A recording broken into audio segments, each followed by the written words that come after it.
Hello, ladies and gentlemen, and everything in between. Welcome back to another episode of GEEXX Watch. Today I want to talk about Spider-Man Across the Spiderverse, an image of which you will see here. Um, yeah, I know it came out a year ago. Um, like most things, I'm just getting around to watching it now. I have no idea why, because it was awesome. Going to be spoiling some things about the first movie. Not sure if I'll do a spoiler minute about this because I'm not sure it's necessary.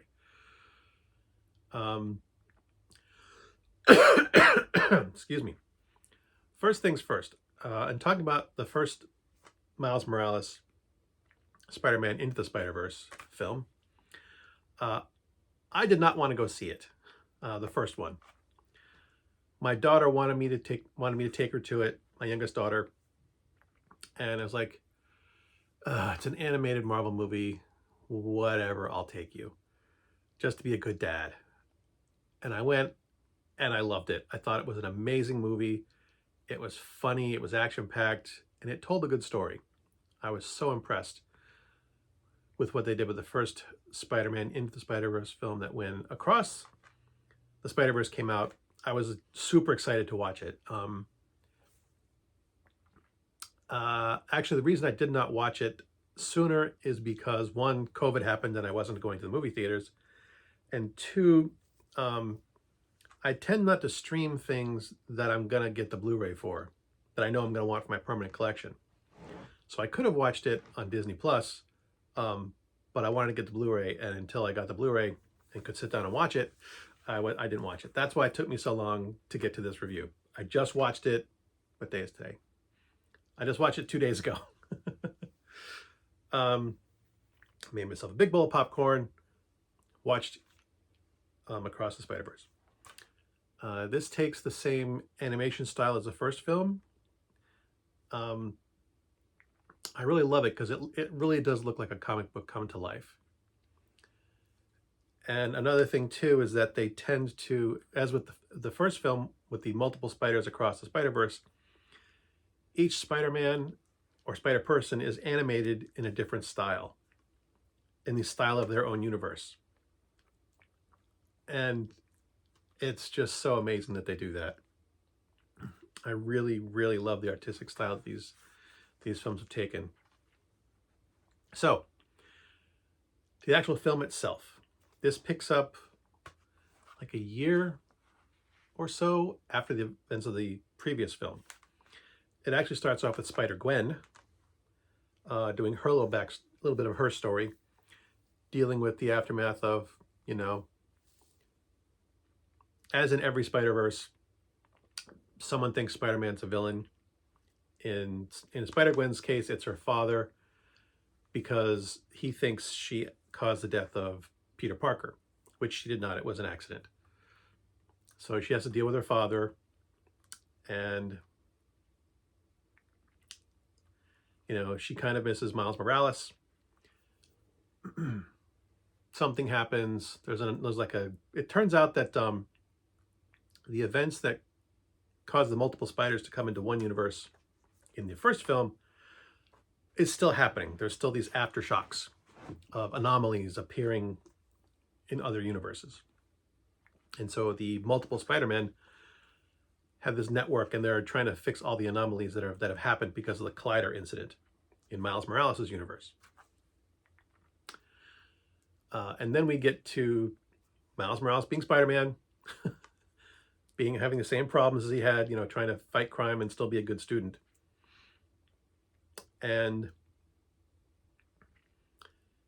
in the end of the first film, there was this teaser moment where there's these little light bubbles, and Stacy's voice comes through saying, "Hey, Miles, got a minute to talk." So they follow through on that.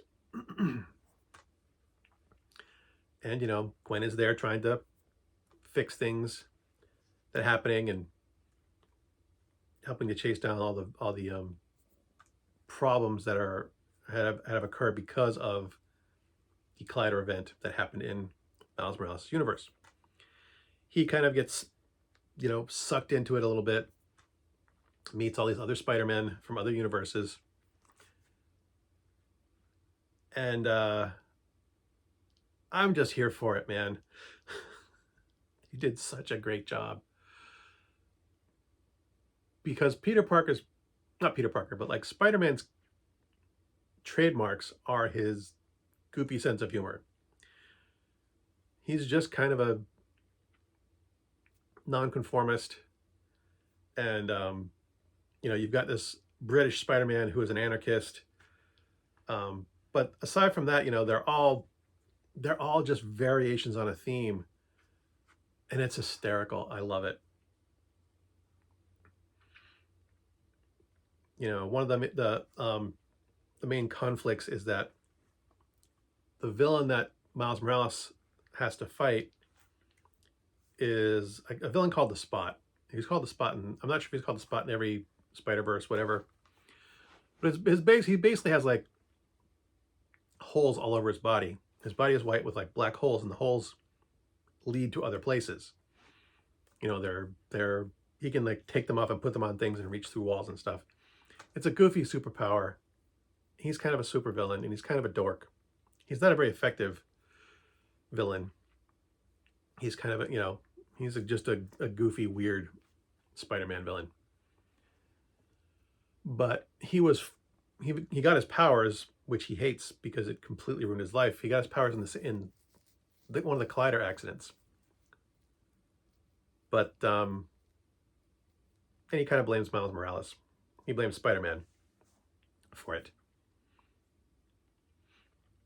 There are other things too going on, and I don't want to spoil the stories too much. I'm not going to do a spoiler minute because I don't think it's necessary, because I've given you the broad strokes of the film.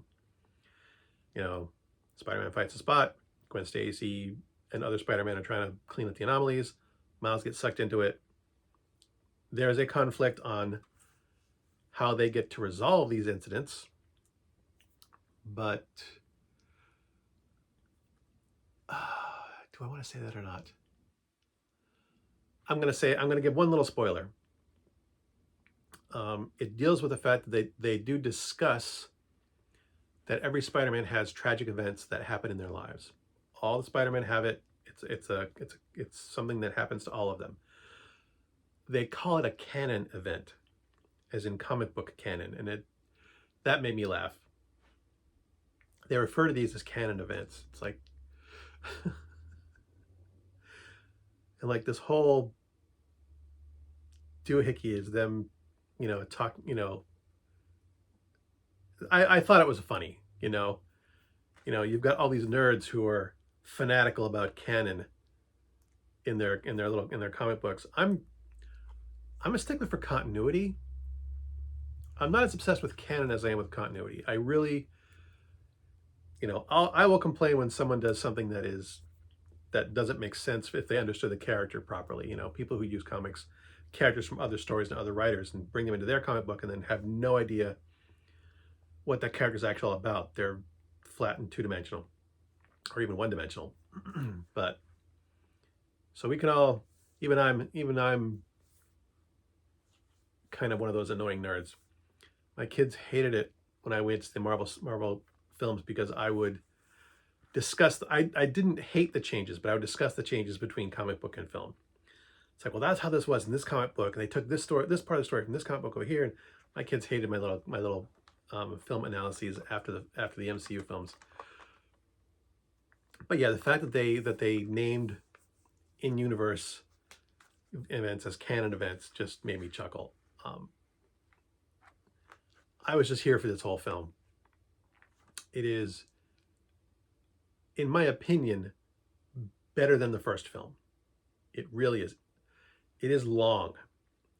It is 140 minutes, which is 2 hours and 20 minutes long. It is almost 2.5 hours long.